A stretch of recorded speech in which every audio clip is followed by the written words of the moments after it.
比赛赢了你才会在那一瞬间跟正面情绪挂钩的话，那就不是很好的一个状况。因为你练琴平时都在跟负面情绪挂钩，只有那一瞬间是正面情绪，这样子容易让你不快乐。我们的影片比较小众，所以比较难有流量带来的业配和广告收入，所以如果希望赞助我们，不论金额的大小都可以捐给我们哦。你可以扫描 QR Code， 或者是看下方的资讯栏，有玉山银行和 PayPal 的账号，可以方便您使用。谢谢你啦。Hello， 今天要跟大家讲的练琴攻略7是有关于情绪方面的。练琴这件事情千万不要跟你的负面情绪挂钩，一旦挂钩了又要怎么处理呢？这就是今天的内容。我要先讲一下以前老师教我的时候发生的错误。老师他先跟我解释手要放松以后，特别是我的大拇指需要放松，但是没有放松，所以我弹琴的时候常常会是像这样子，大拇指翘着。然后老师解释完以后啊，如果我的妈妈当天没有在场的话，她就会开始很生气的骂我。1个小时的课，她可以骂到2-3个小时，然后问我说，为什么每次上课都叫我要放松，然后每次我都口头答应，然后却都不去做，像个渣男一样。不，老师没有讲这一句。然后老师就会一直叫我不要学啦，或者是换个老师。所以那时候我的年纪是国小5年级到国1，我只是觉得情绪上很差，可是我没有了解自己到底是怎么差了，就是只是被骂，然后心情很差这样子。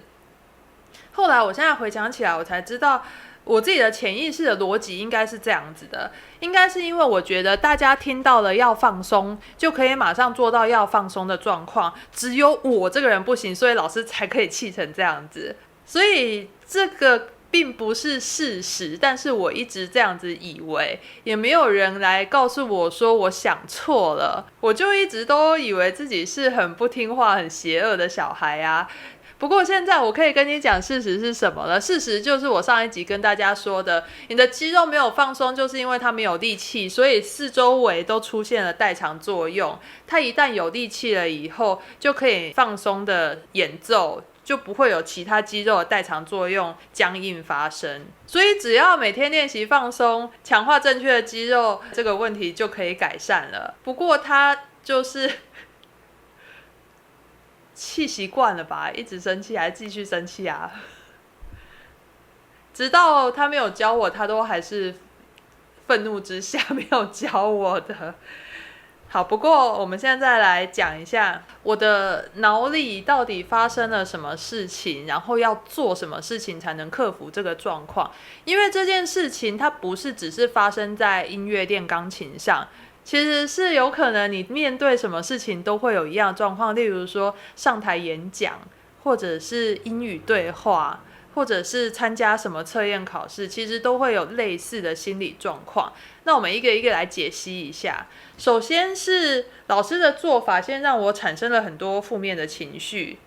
所以接下来的日子里，我到了大概是30岁前后吧，我才观察了我的学生，然后了解了代偿作用，我的理智在那时候先改变，先改造了。接下来因为我的理智改造，所以我的行动就改，我就想到说，那我就不要逼自己做某些事情。先改变了这个行为模式以后，接着就可以累积跟这个负面情绪相反的正面情绪跟经验。等到正面情绪跟经验的反馈都够了以后，这样子才可以慢慢的跟负面情绪脱钩。老实说，我到现在还没有完全的脱钩，只有觉得好很多了而已，所以我才会一直跟你们强调说，负面情绪一开始都不要挂钩，要脱钩这么难，好浪费人生，浪费生命哦。我们大家一起努力，把负面情绪不要挂钩，让自己增加更多正面情绪的挂钩。那在理智的部分，我已经讲过手的肌肉的一些相关知识了。今天我想要讲一些我的行动部分，我怎么去安排练琴，让自己一开始觉得开心。首先我还是靠着理智带着盼望，因为在盼望中就不会觉得这么痛苦了。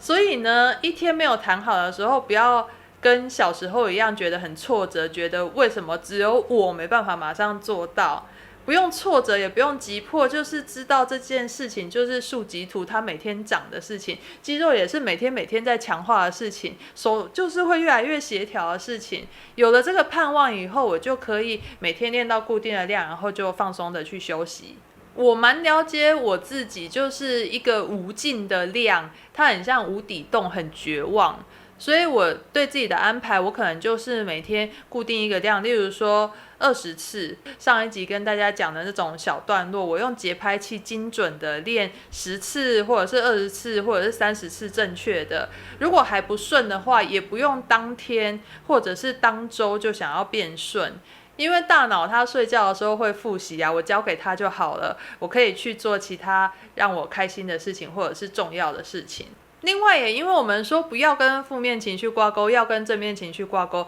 所以我也不会逼自己去练，因为逼自己去练那个不是一个正面情绪。我要和正面情绪挂钩，所以我会跟成就感、觉得好好听这种感觉挂钩。所以如果有人你是比赛赢了，你才会在那一瞬间跟正面情绪挂钩的话，那就不是很好的一个状况。因为你练琴平时都在跟负面情绪挂钩，只有那一瞬间是正面情绪，这样子容易让你不快乐。我有几个方法，第一个方法是我把小段落练好了以后，听自己弹一整段，我就会觉得自己弹得好好听哦，然后就开心有成就感，然后也会挑我喜欢的歌来弹，挑我喜欢的强弱方式来弹，这些都会让我觉得很开心很好听，我的正面情绪就增强了。还有我刚刚有讲我不喜欢逼自己练琴，所以我练琴的动机通常是我想要听到好声音。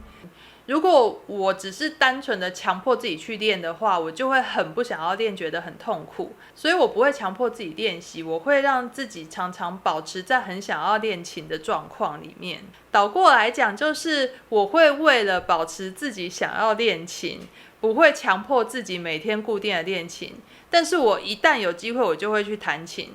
所以我的练习量可能对很多人而言是太多或太少，可是不管别人觉得是多还是少，我都比较重视我自己的感觉，多过于别人对我的看法。另外我也鼓励大家，不管什么事情你要多了解你自己，例如说我刚刚讲的那些事情都牵涉到我知道我自己就是被逼了以后反而会不想练的人，不逼自己我反而可以轻易去练的人。因为我了解到这一点，所以我可以定出适合自己的练琴方法。我有听说有的人是逼他才有用，例如说他要跟健身房绑约，那他才会逼自己每天去运动。可是我就不是那样子的人，这个策略就不能成为我的策略。还有的人他是比较自由，想要做什么就做什么，他不需要策略的人。可是我是没有策略我就会觉得慌的人，所以我也是因为了解我自己，所以我都会定这些策略。而且久了以后，我就会大概知道我做某一些事情会需要多久，然后我就会很有安全感。有一点像是，如果我常常骑去我工作室，我都知道20分钟可以骑到的话，那我每天只要20分钟前出门就好了，我就会很有安全感，因为我大概知道自己做事情、练琴大概进度是多少。所以大家要了解自己，然后照自己的个性设计自己的学习策略，这个还蛮重要的。这些自我对话也是我花了10几年才慢慢知道的，所以会想要做这些影片帮助大家，这样子我绕了好远的路，也许你就不用再绕那么远了。所以祝大家都可以学得正确，活得开心。喜欢我们的影片，请帮我们点赞、订阅、打开小铃铛，分享给有兴趣的人。我们下次再见啦，拜拜。